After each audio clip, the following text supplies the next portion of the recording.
Welcome to the Powerful Vulnerability Podcast, where we believe in the transformative power of storytelling from the heart. I'm Dr. Ashley. And I'm Catherine Russler. We are so glad you're here. Many stories here are extraordinary. And some carry quiet wisdom. All teach us. Welcome back to Powerful Vulnerability. Today, we are joined by Dr. Elizabeth Fulgaro. Dr. Fulgaro is an award-winning author and songwriter. As Dr. United States of America 2026, she is spreading her message. It's all about healing hearts. Dr. Fulgaro has personally experienced how devastating self-deprecating thoughts and inner wounds can be. She is passionate about facilitating inner healing and longs for each person to embrace her innate, priceless value and choose to courageously become more fully who she is. Dr. Fulgaro has written 9 books and developed more than 250 song prayers focused on soul care, emotional healing, healthy relationships, abuse recovery, and financial capacity building. Her doctoral research shows listening to her song prayers daily helps increase resilience and emotional well-being.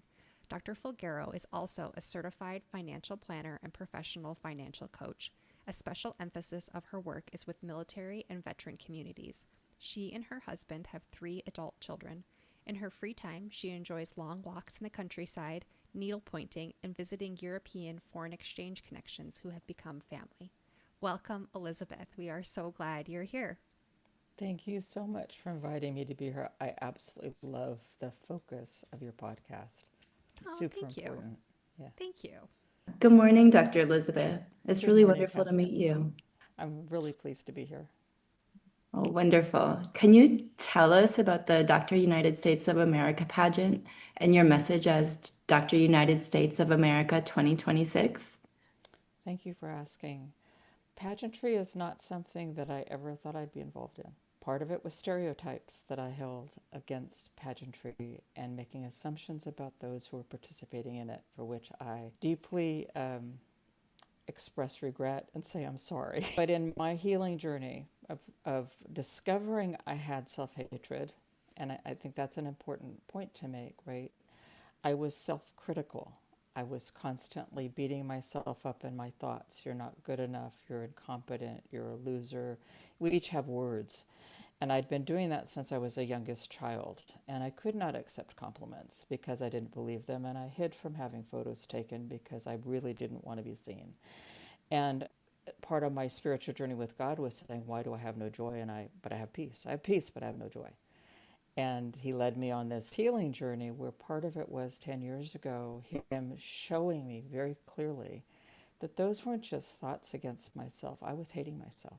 And so in the past 10 years, he's led me on an inner healing journey that's taken me to self-acceptance and then learning to love myself in right balance. And then in my doctoral work, I learned that these thoughts you have against yourself come from somewhere. You don't invent them. You don't come up with them yourself to label yourself. Most often they come out of emotional abuse. They come out of how you've been treated. They come out of how others have reflected how they see you back to you in ways that do constructive harm. So you interpret these as these lies that you have against yourself. Let's call them what they are. I thought the thoughts I had about myself were the absolute truth, and you could not tell me otherwise. So if you'd have told me, oh, you're this, all compliments, I would have nodded and smiled and said, oh, well, thank you very much. And inside, yeah, well, you don't know me well enough to know who I really am.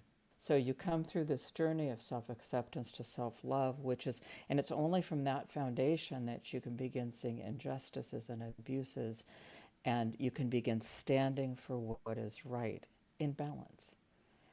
And it's been through that journey that I felt very called when I saw a participant in the Dr. World Productions Ms. Achievement System, who's a dear friend, that I felt like God was pointing to me and saying, hey, you need to participate in this as part of showing people, as part of modeling for people a way forward of what it looks like when those thoughts stop and when that self-hatred stops. I'd already written a book on it. Right? So the message it's all about healing hearts, is that if we will embrace our inner healing journey, we all have wounds, all of us. And if we will pursue that inner healing journey instead of just kind of saying, well, this is how I am and this is how life is, then as we become healthier in how we handle life and relationships, we become a safe place for other hearts to heal. And the world changes as we begin to be able to have constructive conversations with each other instead of deflecting and pushing away and being offended, right? As we begin to be able to hold strong in a criticism that comes against us and in what life dishes out, as we begin to be able to confront in a healthy way and bring things up, because we all have those wounds, right? We all have things to work on. The world can shift. We will see injustices. I didn't know what emotional abuse was. I thought abuse was just getting slugged, right? Which is also horrific. But I didn't understand the wounds that can come to the soul. And so as each one of us heals a little more, our society can shift and become more the place it was always intended to be, which under God is love God, self, and others, and nothing else. So tell us a little bit more about the pageant journey. When you got started, what is it like going through the pageant, all of that kind of stuff. So it's a growth process. For me, it's been personal growth, right? I had already gotten comfortable with photos being taken. But so the journey started for me in June of 24, when for months I'd been watching my friend Chaplain Major Lisa Northway walk around in her crown and sash and her social media posts. And so I reached out to her and I said, what is this? Like, can you tell me what this is? And she explained it to me and about the community of women that it is and the sisterhood of friends that it's intended to be. And I knew I needed to check out more. So I reached out to Diana Lawrence, who is the founder of the pageant system, and I spoke with her. And then I began in the pageant as Dr. California 2024. And then did not advance to the next level. But what I love about this particular pageant system is the emphasis is not how good you look in a swimsuit. It's in your personal growth. What's going on for you? What's important to you? How can you learn to bring your message in a stronger way? How can you learn to present yourself more efficiently? And so I decided to continue and was Dr. Pacific Coast 2025. And then the message starts becoming more fine-tuned because my work has been just kind of changing constantly. It's not like I entered a career and it was. The work that I do, which has always been about inner healing, has taken on various forms and expanded, not just writing books and devotions, but suddenly recording songs and now having 30 different albums that then in my doctorate I found out provide a therapeutic help towards transformation and healing for people. So to now bring everything that I do, and those are just examples, under a banner, it's like, well, what is this all about? The pageantry really has you look at your message, right? What are you trying to communicate? What do you want people to know, and how do you want people to know it? And so I continued for this year, and the message really honed in on not just healing for your heart, but that as your heart heals, you become that safe place where others can heal. I think that's so important, right? That we're not just this wounded little victim, like I need to feel better. That comes, but how about the rest that goes with it? And so I'm super excited that I was chosen Dr. United States of America for 2026, so I can more globally get this message out and encourage people on their journeys. That's amazing. We're so proud of you. Thank you. If any of our listeners struggle with similar beliefs and thoughts about themselves, what would you tell them today? Well, the very first message is those thoughts that are regular and normal for you. If they're negative about you, I'm not good enough, I'm too fat, I don't have the right hair, I'm not smart enough, I can't do that, I'm nobody, everybody else is somebody, they're lies. That's the first place I want you to start is I want you to come to the awareness, because changing them right away, it's not an immediate thing. There is healing for it, but it's not, at least for me, it was a process. One of the biggest challenges that I found was that as soon as I was confronted with the fact that I was doing damage to myself with my thoughts that were thoughts, they weren't the reality, I had to make a choice that every day that was difficult, and that was to make the choice to lay those down and go in a different direction. To be completely transparent, I was anorexic when I was 17. And I thought I'd overcome that because I know factually in my head, it doesn't matter how we look. It doesn't matter what our size is. That's to God and our purpose in life and what we're here to do. That's just not even an element. But our society places great weight on it. And so I carried forward, and I'm 66, so I carried forward into my 50s, so for 40 more years, this constant battle every day against, I know it's not true, but I mean, I stopped stepping on a scale because I just couldn't, that would just tip my way of thinking about myself for the entire day. So I was doing little things like that, but I didn't realize how I was really persecuting myself. And I was a foreign exchange student in the 1970s. It'll be 50 years next year. Wow. And I'm still in contact with all my families. I did a year of graduate study as a Fulbright scholar a couple years later, and I have friends from that year. So I go over to, they're my family. I go over and visit my exchange siblings in Germany and France and Norway and Finland when I can. So I was in Norway, my exchange visitor's house, of all places, I mean, upstairs in the bathroom. And their bathroom, when you were sitting on taking care of your business, the entire wall opposite you is mirrors. Oh. Yes. That's uncomfortable. Yes.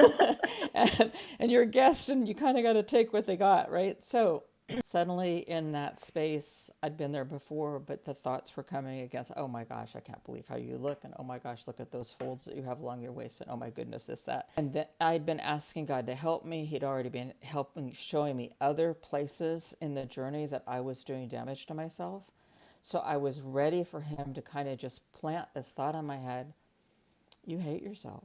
And I was like, oh, no, oh, maybe I do. I can't accept myself at all as I am. At all. And that was just one aspect of myself that was totally unacceptable. Wasn't going to work, not good enough. Mm-hmm. The difficult part was that I felt like he put a choice in front of me right then. Now I've showed you what this is. Now what are you going to do with it?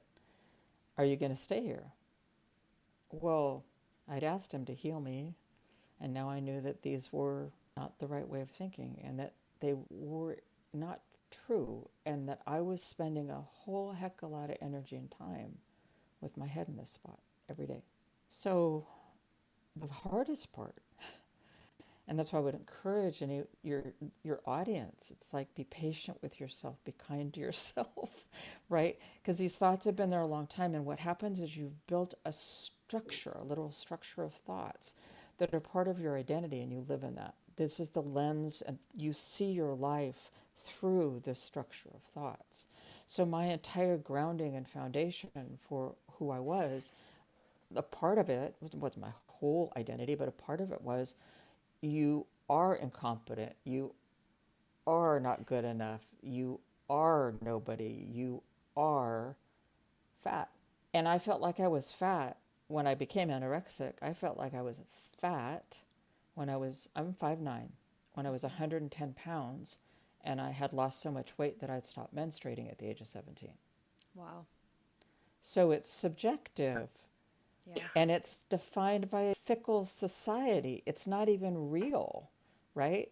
We work on our health and our wholeness with the heart as a core, because if you just work on the physical health for the physical health, then you don't look at what's going on in the heart, right? Your motivations are going to probably be driving you from a place that is not helping you as completely as it should, right? So that you can live in this peaceful place. So that the hardest part for me, first of all, they're lies. And you're sitting there going, no, they're not. No, they're not. That's who I am. I know that's who I am. I've been that forever, and that's who. So you have to stop and know they're lies. And then as the different revelations come, if you're open to the revelations, and I go to God and say, please show me what I need to know. And then he leads me to different classes and podcasts and things that I think are about helping others, and they end up being for me. But if I'm not accusing myself of being overweight, if I'm not beating myself up for being not good enough in this area of my life, what if I stay this way? And I felt terror. Mm-hmm. What if I stay this way? Because I've had thyroid cancer 3 times, and over the past 25 years, I've gained about 50 or 60 pounds, right? What if I stay this way? I can't live with myself this. I can't live with myself this. These are the thoughts that were running through my head, and I'm listening to myself going, what's wrong with me? But this is how strongly these thought structures can embed us and affect our values. So for your audience, it's really kind of be aware that those thought structures are going to be there. There are going to be some hard choices to make, and it starts with a step. It starts with the acknowledgement, these are lies. Then, okay, what are some of the specific lies that I'm beating myself up with? And then, for me, what has helped, if that's the lie and I write things down, it helps me to see them. I understand that by writing things down, you can embed them, but I'm writing down lies to go, no, I want to really factually look at these thoughts that aren't true. And then once I've written it down, what helps me tremendously, especially coming out of emotional abuse, when so much of what I was told was love was not.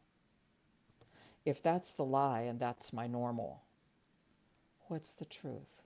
So I sit there and I pray and I ask God to show me what's the flip side. What would be the alternate thought that's the truth in that circumstances? And with the weight, it's like your weight doesn't matter. Your size doesn't matter.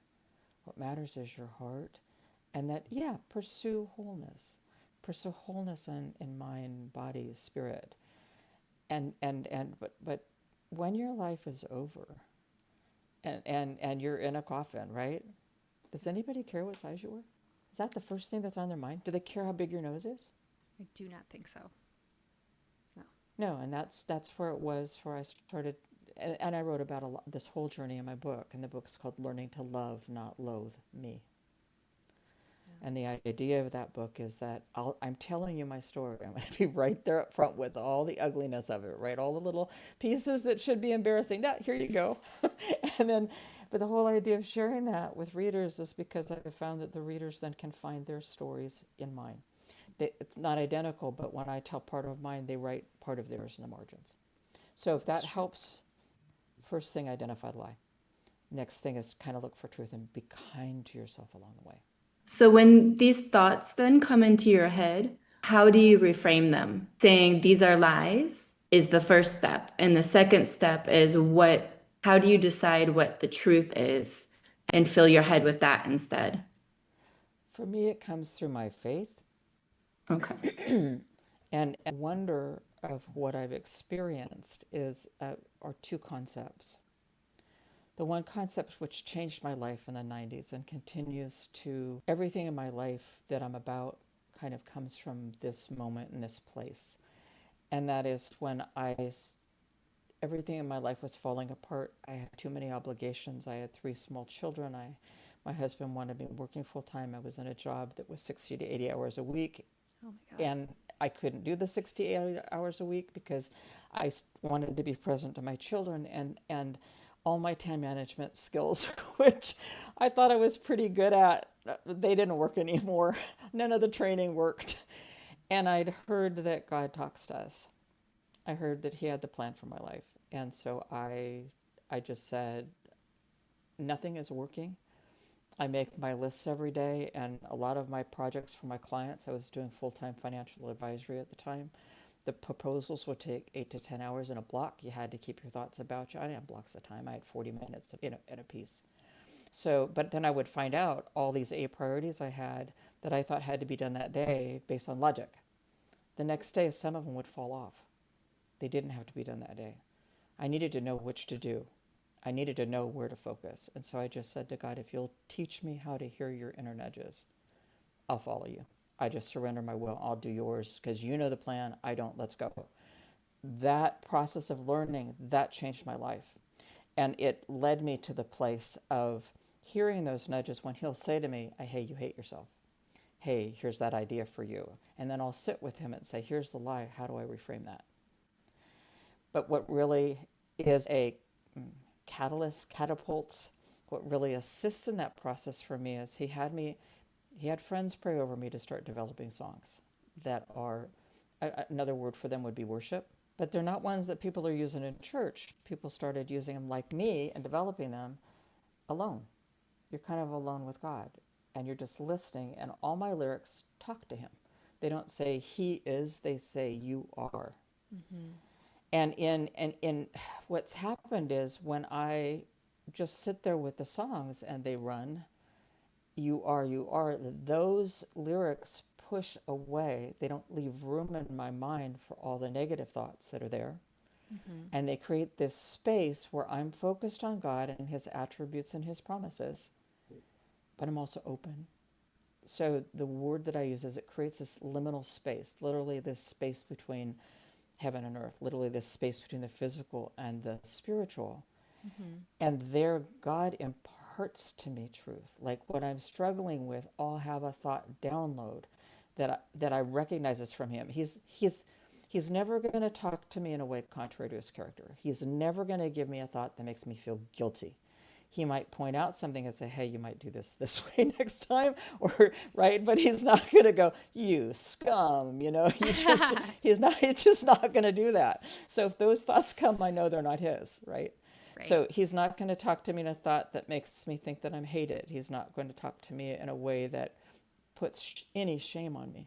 A conviction and feeling like I can do that better, it's different, right? So he imparts these thoughts, and it's kind of like, it's not like he's talking in sentences usually. It's like he communicates an entire concept, like all of a sudden it's dropped into my mind. Oh, and then I have to put human language to it if I have to explain it to somebody else. But that's a big way my healing has come. Also in that space, so one of the first things that happens, if it matches your spirituality, right? For those that doesn't, I don't know. But for those where their spirituality is matching, most of my wounds, most of those lies, remember, come from emotional abuse. They come from how people talk to me. They come from how human beings treated me.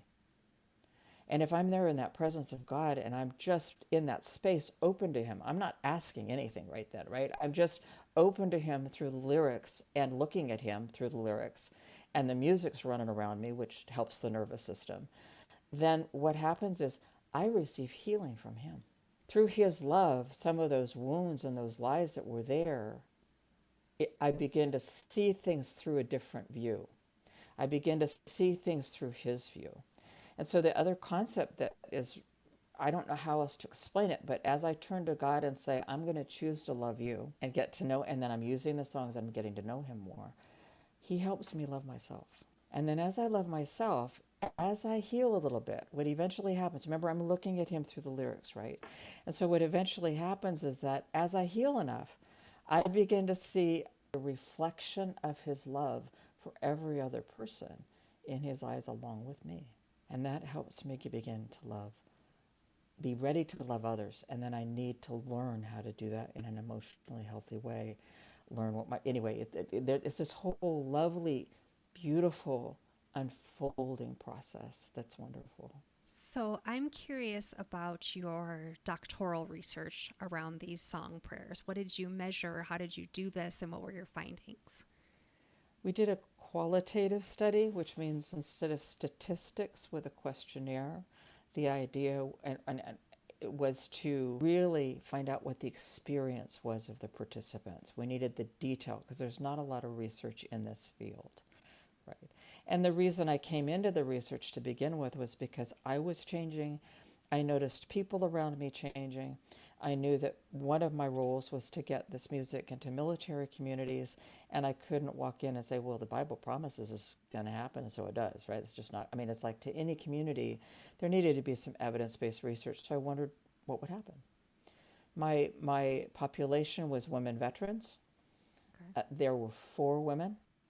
They each served in a different branch. So one was Navy, one was Marine, one was Air Force, one was Army. And then they each, and I didn't leave out the Coast Guard, I just didn't have a volunteer. And then interestingly, which I thought was interesting, is the participants that volunteered were each from a different decade. So one was in her 30s, one was in her 40s, one was in her 50s, one was in her 60s. So they had very different experiences. So I did an interview with them before, and I also did an after interview with them. And then also for data collection, what I did is I gave them each a playlist. And I give it in several different formats. And I said, you have to listen to this a minimum of 20 consecutive minutes a day for a minimum of 28 consecutive days. No commercials. So find it. I'm going to give you 2 ways to listen without commercials, but I'm telling you, don't use commercials. They're going to interrupt the flow. They're going to interrupt that connection that you're establishing by pushing the thoughts out, by getting an advertisement that pushes back in, right? It's going to push you right back down. And then they were to keep track. Every day before they listened, they were to keep track. How do you feel? How do you feel on a scale of 1 to 10? Now that you've done your listening for the day, how do you feel on a scale of 1 to 10? They could listen to any songs on that playlist. They could find other songs of mine that were outside the playlist. There's just so many, it was easier to give them a starting point. They could listen to a song over and over and over. I had one woman, she listened to one song for an hour long because that song resonated for her that day, which is fascinating to me. I've never in my life done that. I had another who listened to one song 3 days in a row, didn't listen to anything else. I didn't care what order they listened to them in. They didn't have to just sit there. They didn't have to just lie down. They could. But they could also be on an exercise bike or going for a walk outside or cooking. Any of the things that don't require your mental engagement, right? Where you're not calculating with your calculator, you're not writing or composing an email. Your mind is open to the activity of God that comes into it. After 28 days, we reconvened and I did that exit interview and collected additional data. And what we discovered was every single woman, did not happen the first day. Often it didn't happen the first week. But every single woman had something occur during her time period that helped her grow or address an inner wound during those 28 days. For 3/4 of the women, they had something uncovered they didn't know they were struggling with and received the antidote. There were perspective shifts. They were able to get through tough times that happened during the month easier. When we looked at the data, there was no day for any of them where how they felt after they listened was worse than before. It was always equal or improved. And one of our participants who went through an extraordinarily stressful time during her 30 days, what she noted was that without the song listening every day, she couldn't have gotten through it. She said that her starting numbers decreased during those 10 days, but that her ending numbers were still higher and that her starting number, her well-being in general she would have left her job. She wouldn't have stayed. So the results were extraordinarily positive. Feedback was things like, this is the most extraordinary, innovative Bible study I've ever been in because I'm just soaking up God with no effort. It's a different kind of knowledge. It's not that logical knowledge where you're figuring it out. It's emotional knowledge. And so it goes really deep into your core. Another woman called it she was a command sergeant major in the Army Reserve, and she called it her charger, her phone battery charger, so that whenever she was starting to feel a little empty, she could just plug it in and she could get charged up, right? That woman also really started listening for God's instructions for what his moment by moment will was, which is where I try to live. And she tapped into it, and her life changed, and remains changed. So the results were eye-opening and very encouraging. And people can find these on YouTube, right? I have a YouTube channel. There you can listen to anything there, but I've got each album under a playlist. So if you go not just to videos but go to playlists, you can find it. But the albums are also on Spotify. They're on Amazon Music. They're on Apple Music. They're on iTunes. So if you look under my name, you can find them. And what I really recommend, we want God's guidance here, right? So if you go to my website, you can see kind of a one-sentence description of each of the albums, because each of them has a nuanced purpose, right? And they come out of a different time for me. But the other piece of it is that we want Holy Spirit to guide you. And so as you look at the album covers, as you look at the titles of some of the songs, let that draw you in and kind of start there. I've also started writing accompaniment journals. I call them companion journals to go with each album. I'll show you. So here's the Walk on Water companion journal. And so what I've done inside is there's about 10 or 15 pages that talk about the research and talk about why I listen to the song first, kind of like we've been talked about. But the most important part is the whole rest of the book. And that's that I've set up a 30-day listening focus for you for an album. So that each day you have 2 pages, that's all, to read, where I'm sharing with you what was going on for me, what God was teaching me, what different lyrics mean in the album, what some of the theology behind it is, just a friendly little chat with you. And then you have 2 pages of journaling. And you can see the first thing you do is decide what songs for the day, select, and then reflect. You've got the scale of 1 to 10. How are you feeling? Then do your listening time. And one of my best friends put little doodling prompts. This is a doodling space, if that helps you, right? And then over here, once you finish your listening, you mark it again. And then I ask you a few questions to help you kind of just cement what happened. Did anything happen? It won't every day, but sometimes you'll have thoughts drop in your mind, or you'll feel something you didn't feel.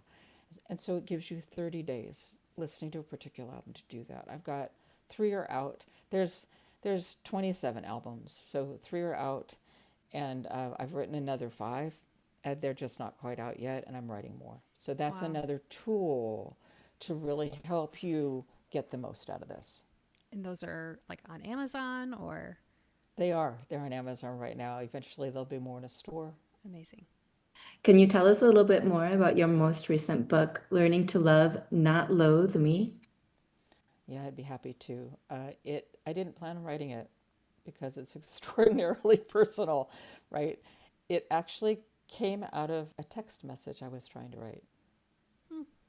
I had been visiting one of my foreign exchange families, and there was a conversation with one of the individuals in the family where she was talking about some things that she was struggling with. And I said, well, I've been struggling with self-hatred, I realized, and I have reached the point of self-acceptance. I'm so happy, right? I'm not to self-love yet, but yay, I'm at least to self-acceptance, which is a shift.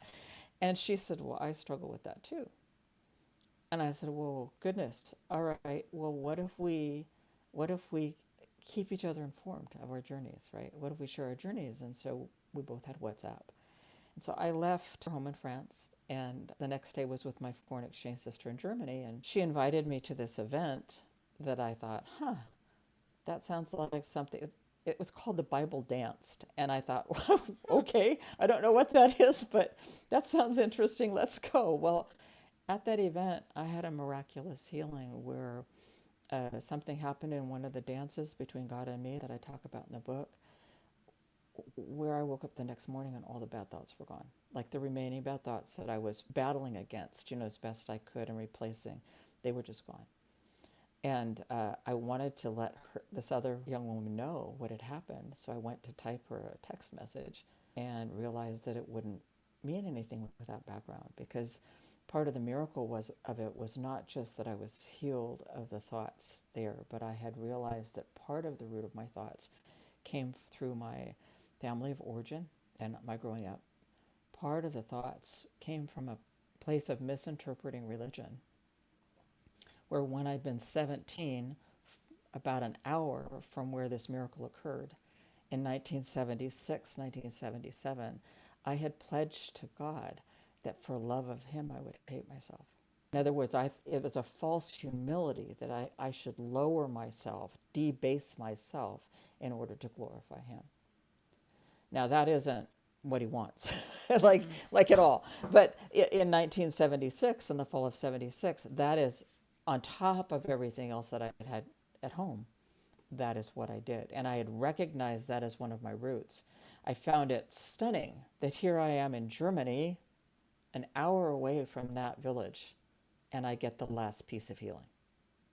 So I couldn't put that in a text. Well, and so I started writing. The book tells the story. I wrote it right then in 2017. I wrote as much as I could, tracing back the roots of my self-hatred, and then every step of the way, how God used this, that, and the other thing to heal me, of these different layers that were going on. And then he told me not to publish it. And I was stunned because I knew it would help people. I'd had some test readers and I knew it would help. And the reason he had me stop was because he knew what other information I needed. At that point, I had no idea I grew up in emotional abuse. I was clueless. At that point, I wrote the book that these thoughts were from me. I had a good childhood. It's just all me pushing on me. And it was in the course of doing my doctoral work, which he called me to do that study. But again, it wasn't just about doing the study. It was about being in classes about healthy family and relationships and organizational relationships. And in those books, I recognized what I'd been in growing up. And then I sought out therapy. And then I started uncovering the covert and the overt narcissistic abuse, and starting to understand I wasn't the problem that I thought I was. I wasn't too much. And then I had to rewrite the book. Yeah. So I rewrote the book. Really, the bulk of it stayed the same, but I put it in a capsule of explaining, coming to understand this abuse, and that we have to look through it through that light. And made sure that in certain sections of the book, I'm covering what emotional abuse is and how it can manifest in ways that look completely innocent. And then I published it on Valentine's Day 2024 because it's about love. I love it. Amazing. So this journey that you've been on, it has to have impacted the relationships in your life. So can you tell us about your relationship with your children or your marriage and how that has kind of evolved through all of this? Oh, that's a really insightful, true question that you're asking me there, right? It's part of the hard, right? It's part of the hard and the great. It's both at the same time, because as you're changing, people expect you to be a particular way. They're used to you a particular way, and now you're making some choices for, like, I didn't know what a boundary was. People pleasing was how I lived because that's how I survived. Maybe you wouldn't reject me if I was nice enough to you. Maybe you wouldn't abandon me because I had a lot of abandonment that had happened. So as I began, and I'm still there, I've been in therapy now for 3.5 years. Highly recommend. Needs to be someone that understands your type of circumstances and can hold you accountable and help you grow. But I'm still growing. I'm still uncovering layers of myself where those abandonment issues are still big for me. And that there's a core fear that goes back to pre-verbal, being afraid that if I'm fully myself, you'll leave me. And in fact, I start EMDR this week Oh, to try to amazing. deal with that. And the pageant for Dr. USA uncovered this layer some more for me, because I didn't want to wear the crown and sash. And underneath it, it's because I'm afraid I'm too much, because that's what I've been told, and you'll walk away from me. So we're going to keep growing. To your question, though, what I've already noticed, with my family of origin, I did what I could to be frank and try to have healthy conflict resolution. In my family of origin, you weren't allowed to bring up anything. There's not allowed to be conflict. There has to be peace at all times. You're not allowed to bring up any problems. And if you bring up a problem, then you're the problem. The motto is forgive, forget, move on. I have one sibling who has been remote for 40 years, and he remains remote. The rest of them have walked away from me. I've lost all of them. Now, did I lose? No. I have much more peace. I don't have the chaos in my life. I don't have the constant questioning of my worth and what I did was wrong. They did extraordinary harm to one of my daughters. Before I understood what was going on, my daughter had gone and gotten her own emotional help, and she's a truth teller. And boy, they made sure that they scapegoated her in horrible ways. Poor And baby. I've been scapegoated too. That's fine. But no, I've been abandoned, silent treatment, ostracized, and lovely narratives invented that aren't true. Most recently this year with my mother, that I thought I could keep relationship with. My father's deceased. And instead of just trying to please her and make life good for her because of what's going on with everybody else and what she's enabling, well, she betrayed me on her own level, and some of those betrayals became very obvious. And as I worked with a therapist to try to meet with her and see if there could be reconciliation, she told me that whatever I tell her, she doesn't believe me. The exact words were, well, I believe you believe what you're telling me. And I don't know how to work with someone who is actively doing me and my family harm, who is actively betraying me over and over again, who is actively supporting abuse and won't look at it and won't look at facts or evidence, and says, let's have lunch. Yeah. So, on the other hand, my marriage, I'm able to bring things into better balance than they were. It's uncomfortable in many ways, but my husband grows with me. Good.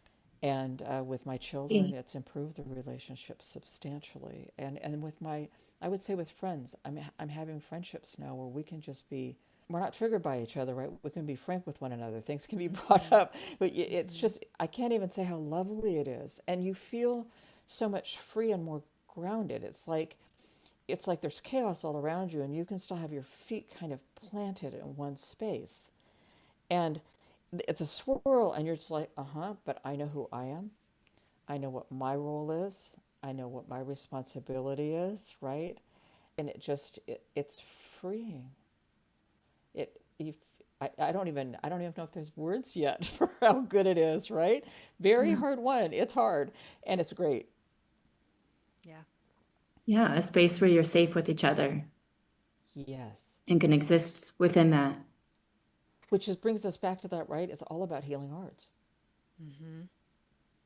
I've really reached the point where I think that if you're a believer in God and a follower of Jesus, and you don't pursue emotional health, you don't pursue figuring out what your layers are, what you're doing in the relationships that are counterproductive, and if you're not learning how to stand up against injustice like Jesus did and call things as they are and draw boundaries, if you're not growing that area, I think it's very difficult to say you're a follower of Jesus, because you can't love well, and you cannot create that safe space for others. You just can't. So it's really all about healing hearts. It's about getting your heart healed, and it's about then becoming this space where you can facilitate, be a space where others can wrestle with their own. Any final words of wisdom for our listeners, or anything else you want to share today?